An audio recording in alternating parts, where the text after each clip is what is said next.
Welcome back to U.S. Command Instant. What you are about to hear represents the single most consequential weapons transfer in the history of the modern Middle East. And the Western intelligence community missed it until it was already done. 500 Hwasong-18 intercontinental ballistic missiles, the most advanced solid-fuel ICBM that North Korea has ever produced. A weapon system that during its test launches in 2023 demonstrated a range capability exceeding 15,000 kilometers, sufficient to reach not just Israel, not just American bases across the Middle East, but the continental United States itself. 500 of them transferred in a covert logistics operation of breathtaking scale and audacity. Now sitting in hardened underground facilities across Iranian territory, fueled, targeted, and ready. Let that number settle for a moment. 500. The United States currently deploys approximately 400 Minuteman III ICBMs in its entire land-based nuclear deterrence force. The number that Iran has just received from Pyongyang exceeds America's entire ground-based strategic nuclear delivery inventory. And unlike the Minuteman III, a system whose fixed silo locations have been known, mapped, and targeted by Russian and Chinese war planners for decades, these Hwasong-18 platforms are road mobile. They move, they hide, they can be positioned and repositioned across Iran's vast national territory in ways that make preemptive targeting effectively impossible without real-time intelligence of a quality that no satellite constellation currently provides. Israel woke up this morning in a fundamentally different strategic reality than the one it went to sleep in.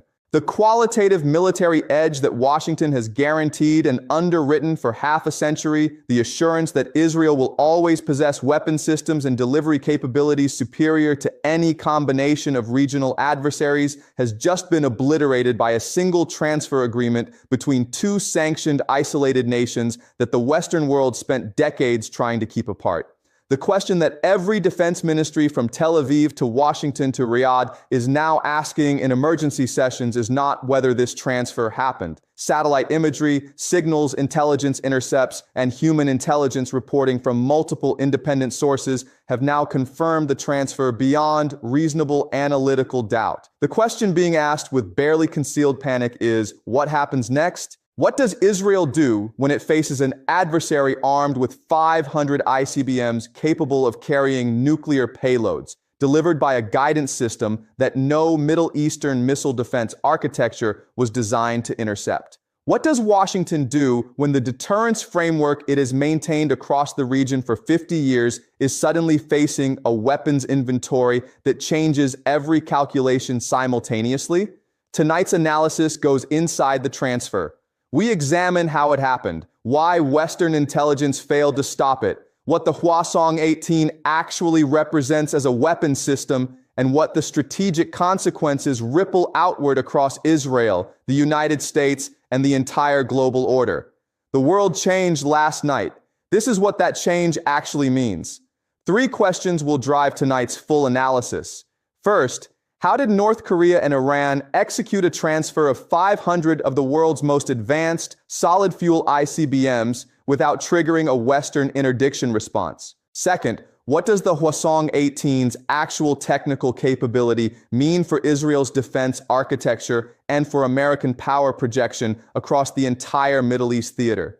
Third, with Iran now holding the largest road-mobile ICBM force outside of Russia and China, what realistic options remain for Washington and Tel Aviv? And is there any path forward that does not lead directly toward the most dangerous nuclear confrontation since the Cuban Missile Crisis? The answers are not reassuring, but they are necessary. If this channel has been giving you the analysis that cuts through the noise of official narratives and mainstream defense commentary, now is the moment to make sure you never miss an update. Subscribe, hit the notification bell, and share this video with everyone in your network who is serious about understanding what is actually happening at the sharp edge of global power competition. Drop your assessment in the comments. I want to know what you think the next move looks like from Tehran, from Pyongyang, from Tel Aviv, and from a Washington that is running out of options faster than anyone in the official policy space is willing to admit publicly.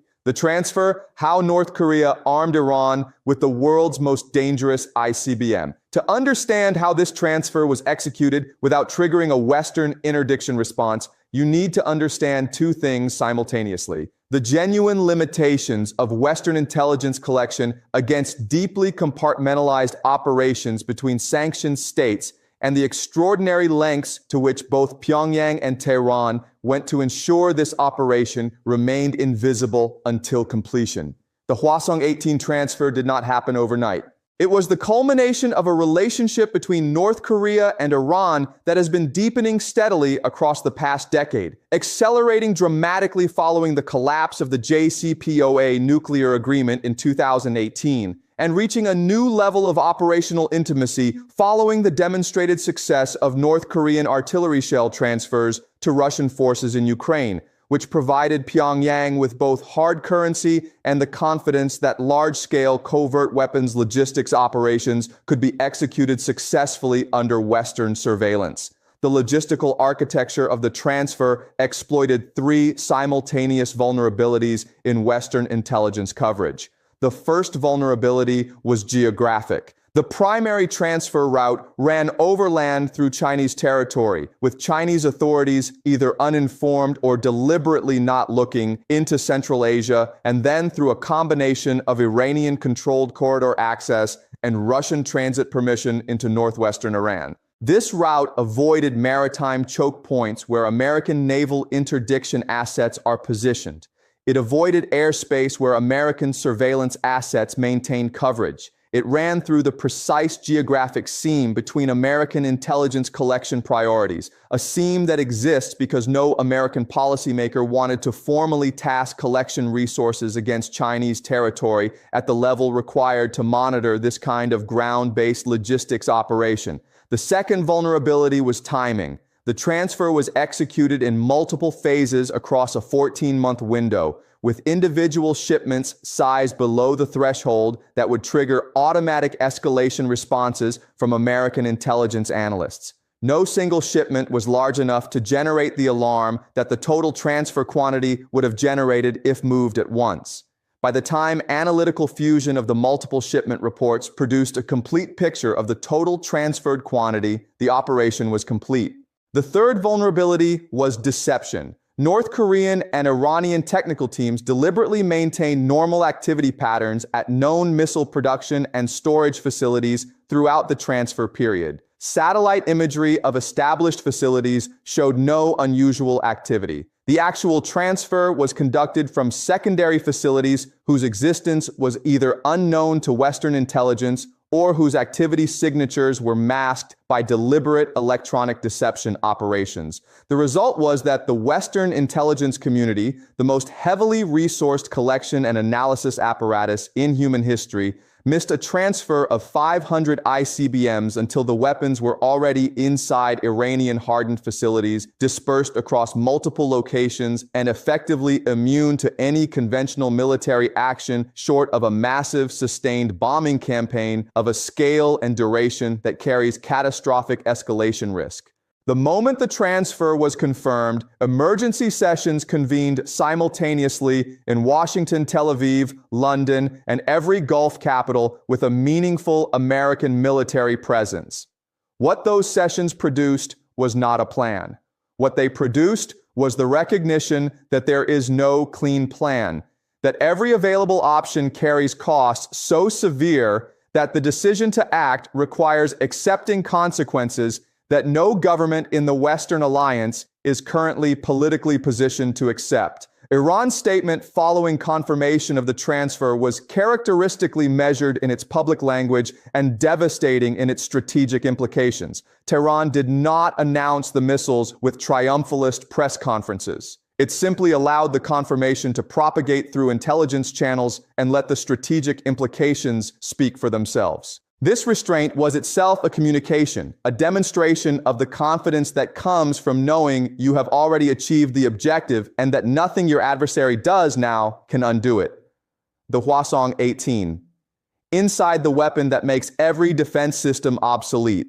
The Hwasong-18 entered the global strategic conversation in April 2023 when North Korea conducted its first public test launch under the direct observation of Kim Jong-un.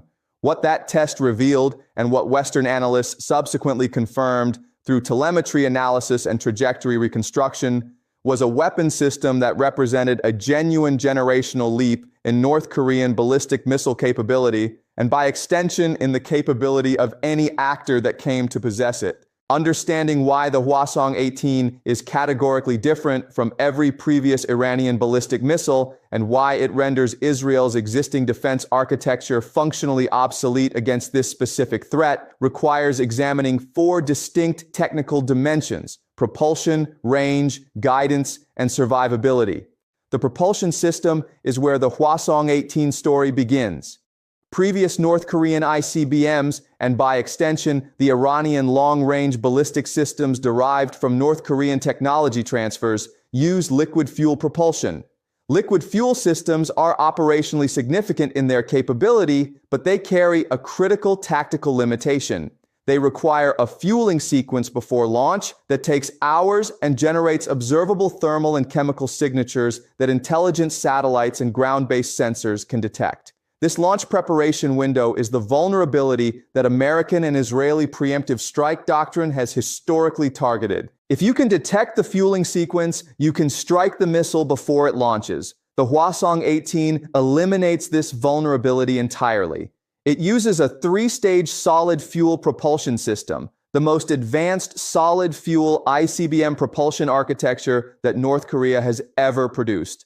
A solid fuel missile requires no fueling sequence. The propellant is already loaded and stored within the missile body. A road-mobile Hwasong-18 launcher can receive a launch order, erect its missile, and execute a launch within minutes, generating a thermal signature only in the seconds before ignition, far too brief for any preemptive response. This is not a marginal improvement in survivability. It is a categorical transformation. Against a liquid fuel system, preemptive strike remains a viable, if difficult and risky option. Against a solid fuel road mobile system dispersed across Iranian territory, preemptive strike is not a viable option. You cannot target what you cannot find with sufficient advance notice to strike before launch. The range dimension compounds the threat in ways that reshape the entire regional strategic map. The Hwasong-18's demonstrated range, confirmed at over 15,000 kilometers in its maximum trajectory test configuration, means that from launch positions anywhere within Iranian territory, the weapon can reach Tel Aviv, every American base in the Middle East, every European NATO capital, and with optimal positioning, targets within the continental United States. Iran has never previously possessed a delivery system with intercontinental reach. The acquisition of 500 Hwasong-18 platforms transforms Iran from a regional military power into a state with genuine global strike capability overnight. The guidance system represents the 3rd dimension of the Hwasong-18's threat profile, and the dimension that most directly undermines existing missile defense architectures. North Korea's guidance technology has advanced substantially across the past decade, driven by access to Russian and Chinese technical expertise and by the kind of forced indigenous innovation that comprehensive sanctions pressure generates. The Hwasong-18 uses an inertial navigation system updated by stellar navigation, a guidance approach that is entirely independent of GPS or any other satellite navigation system that can be jammed or spoofed by American electronic warfare assets. This guidance independence means that American GPS jamming operations, which have been running continuously across the Middle East for extended periods and which have contributed to degrading the accuracy of some Iranian missile systems, have zero effect on Hwasong-18 terminal accuracy. The weapon navigates by stars. Stars cannot be jammed. Terminal accuracy for the Hwasong-18, based on North Korean test data analysis, is estimated at a circular error probable of approximately 100 to 150 meters for conventional warhead configurations, with substantially improved accuracy achievable through terminal guidance updates against hardened military targets. This accuracy, combined with an appropriate warhead yield, produces reliable destruction against city-scale targets. Against military targets, the accuracy is irrelevant. The weapon reaches its designated area regardless. The survivability architecture of the Hwasong-18 addresses the final dimension of the threat. The missile is equipped with a maneuvering re-entry vehicle, a warhead that can execute evasive maneuvers during terminal descent, drastically complicating intercept solutions for any missile defense system attempting to engage it. The Terminal High Altitude Area Defense System, THAAD, which the United States has deployed in the region and which represents the highest tier intercept capability available against ballistic threats, was designed and optimized against non-maneuvering re-entry vehicles following predictable ballistic trajectories. Against a maneuvering re-entry vehicle executing lateral displacement maneuvers at hypersonic velocity in the terminal phase, THAAD's intercept probability degrades sharply. The Arrow 3 system, Israel's highest-tier ballistic missile defense platform designed for exo-atmospheric intercept of long-range ballistic threats, faces the same fundamental challenge. Its intercept algorithms were developed against trajectory profiles that the Hwasong-18 maneuvering re-entry vehicle does not follow. Now multiply these technical characteristics by 500. 500 road-mobile launchers dispersed across Iranian territory, each carrying a weapon that cannot be preemptively targeted, cannot be effectively jammed, and cannot be reliably intercepted by any defense system currently deployed in the region. This is not a threat that can be addressed through incremental improvements to existing defense architecture. It is a threat that requires a fundamental rethinking of every assumption that Israeli and American strategic planning has been built upon. The nuclear dimension, which Iranian officials have neither confirmed nor denied in their public statements regarding the transfer, adds a layer of uncertainty that is itself strategically significant. The Hwasong-18 was designed as a nuclear delivery vehicle. Its payload capacity and re-entry vehicle configuration are optimized for nuclear warhead delivery. Whether the transferred missiles carry nuclear warheads, carry conventional warheads, or were transferred as delivery platforms awaiting warhead mating, the ambiguity itself constitutes a deterrence effect. Any Israeli or American military planner who cannot be certain whether incoming Hwasong-18 missiles are carrying nuclear or conventional payloads must treat every launch as a potential nuclear strike and respond accordingly. Strategic ambiguity deliberately maintained is one of the most powerful instruments of deterrence available to a state actor. Iran has now acquired it at scale. Washington's paralysis when every option leads to catastrophe. The Emergency National Security Council session that convened within hours of transfer confirmation lasted 9 hours. What emerged from those 9 hours was not a decision. It was a documented assessment of why every available option carries consequences that no administration, regardless of political composition or stated commitment to Israeli security, can accept without triggering outcomes worse than the problem it is attempting to solve. Let us walk through the options matrix honestly, because the paralysis in Washington is not weakness. It is the rational response to a genuine strategic dilemma with no clean exit. Option 1. Military strike against Iranian ICBM facilities. The appeal of this option is intuitive. Iran has acquired a weapon system of unprecedented threat magnitude. Strike it before it can be used. Remove the capability through decisive military action. This is the logic that has driven American and Israeli preemptive strike doctrine for decades. The problem is the word facilities, plural and dispersed. 500 road mobile launchers are not concentrated in identifiable fixed facilities that can be targeted by a finite strike package. They are dispersed across Iranian territory at locations that change continuously. A strike campaign capable of achieving meaningful degradation of a 500-unit road mobile ICBM force would need to be massive in scale, hundreds of strike sorties over days or weeks, and would require targeting the entire Iranian military logistics and communications infrastructure simultaneously to prevent dispersal and relocation during the campaign. A strike campaign of that scale against Iran is not a precision military operation. It is a war against a nation with demonstrated capability to close the Strait of Hormuz, activate Hezbollah and Houthi networks simultaneously, strike American bases across the region with its existing missile arsenal, and now potentially respond with the very ICBM force being targeted. The estimated economic cost of a Strait of Hormuz closure to the global economy runs to several $1 trillion within the first 90 days. The estimated cost in American military casualties from simultaneous attacks against regional bases runs into the thousands. The estimated cost in Israeli civilian casualties from a full Iranian missile response runs into numbers that no government can publicly acknowledge without triggering domestic political collapse. Option 1 leads to a regional war whose cost exceeds every benefit achievable through military action. Option 2, covert action to degrade or destroy the transferred missiles through sabotage, cyber operations, or targeted elimination of the technical personnel required to operate them. This is a domain where Western intelligence agencies have historically been most effective against Iranian weapons programs. The Stuxnet cyber operation against Iranian centrifuges, the assassination campaigns against Iranian nuclear scientists, the covert sabotage of missile test programs. The problem is that covert action operates on a timeline measured in years, while the strategic threat posed by 500 already transferred and already dispersed ICBMs is immediate. Covert action might degrade the program over a multi-year horizon. It does not address the deterrence reality that exists today, this morning, in the current strategic environment. Option 3, diplomatic pressure combined with escalating sanctions to compel Iran to return or destroy the transferred missiles.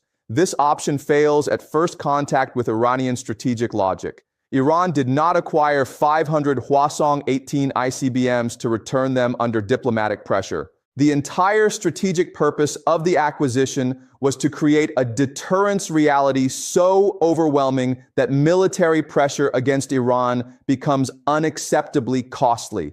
Asking Iran to give that capability back in exchange for sanctions relief is asking Iran to voluntarily return to strategic vulnerability. No Iranian government, regardless of its domestic political composition, can accept that trade. Option 4, accelerated deployment of advanced missile defense systems to the region, additional THAAD batteries, SM-3 interceptors aboard Aegis destroyers, potentially the deployment of classified next-generation intercept capabilities. This option is the most politically palatable in Washington because it appears to be doing something decisive without requiring a choice between war and acquiescence. The fundamental problem with option 4 is mathematics. 500 ICBMs. The United States currently has enough THAAD interceptors deployed globally to engage a fraction of a 500 missile salvo. Building additional interceptor capacity at the speed the situation demands would require years of production acceleration and cost tens of billions of dollars. And even a perfect intercept architecture, one that could theoretically engage every incoming missile, creates a cost asymmetry that favors Iran. Each THAAD interceptor costs approximately $10 million. Each Hwasong-18 produced at North Korean manufacturing efficiency and transferred at discounted strategic partnership pricing costs a fraction of that. Iran can sustain a salvo exchange indefinitely. America's interceptor stockpile cannot. Option 5, direct negotiation with Iran, trading security guarantees and sanctions relief for a commitment not to deploy the transferred missiles in offensive operations. This option is the one that no one in the official Washington policy space will acknowledge publicly, but that every serious strategic analyst recognizes as the only path that avoids catastrophe. Its problem is political. No American administration can walk into a negotiation with Iran and accept the premise that Iran has achieved a deterrence position that must be respected rather than reversed. The domestic political cost of that acknowledgement, the appearance of capitulation to a sanctioned adversary, is a cost that American political culture has not yet developed the framework to absorb. Washington's paralysis is therefore not a failure of competence. It is the product of a strategic situation in which every available option leads to outcomes that are either militarily catastrophic, strategically futile, or politically impossible. The administration is doing what administrations do when they face genuine strategic dilemmas with no good options. It is buying time, signaling resolve through visible military movements that carry no decisive operational intent, and hoping that the situation evolves in a direction that creates new options. Hope is not a strategy, but it is what Washington currently has. Israel's nightmare, the Samson option reconsidered. In the innermost sanctums of Israeli strategic planning, the classified spaces where doctrine is written and the unspoken is spoken, there has always existed a concept known as the Samson option. The idea, never officially acknowledged, is simple in its terrible logic. If Israel faces an existential threat that cannot be countered through conventional military means, it retains the option of nuclear retaliation against the sources of that threat. The name references the biblical figure who, facing certain death at the hands of his enemies, pulled down the pillars of the temple, destroying himself along with everyone around him. The Samson option has functioned for decades as the ultimate backstop of Israeli deterrence, the implicit guarantee that no combination of adversaries could eliminate Israel without facing nuclear annihilation in return. It has been a stabilizing force in the regional strategic environment, even if never explicitly stated. Last night's transfer confirmation has forced Israeli strategic planners to confront a question that the Samson option logic was never designed to address. What do you do when your adversary achieves a deterrence position that makes even the threat of nuclear retaliation insufficient to prevent existential pressure? Iran, with 500 Hwasong-18 ICBMs, potentially nuclear-armed, does not fear Israeli nuclear retaliation in the way that a conventionally armed Iran would fear it. If Iran can absorb an Israeli nuclear strike and still deliver a nuclear response against Israeli territory, the entire deterrence logic of the Samson option collapses. Mutual assured destruction does not deter a party that has already decided the cost of confrontation is acceptable. The Israeli strategic community is now grappling with a threat architecture that its entire doctrine was not built to address: a peer nuclear deterrence relationship with a regional adversary. Israel has spent its entire modern history as the region's sole nuclear power. The deterrence advantages of that monopoly are now under challenge in a way that has no historical precedent in Israeli strategic experience. The immediate operational response has been the activation of the highest alert levels across every Israeli military branch. Simultaneously, Arrow 3 batteries have been placed on continuous engagement-ready status. THAAD systems provided by the United States have been repositioned to optimize coverage against trajectory profiles consistent with Iranian ICBM launches. Underground command facilities have been fully activated with continuous staffing. The nuclear submarine force, Israel's second strike capability, and the ultimate guarantor of the Samson option, has been dispersed to patrol positions across the Mediterranean and Red Sea. These measures represent maximum operational readiness. They do not represent a solution.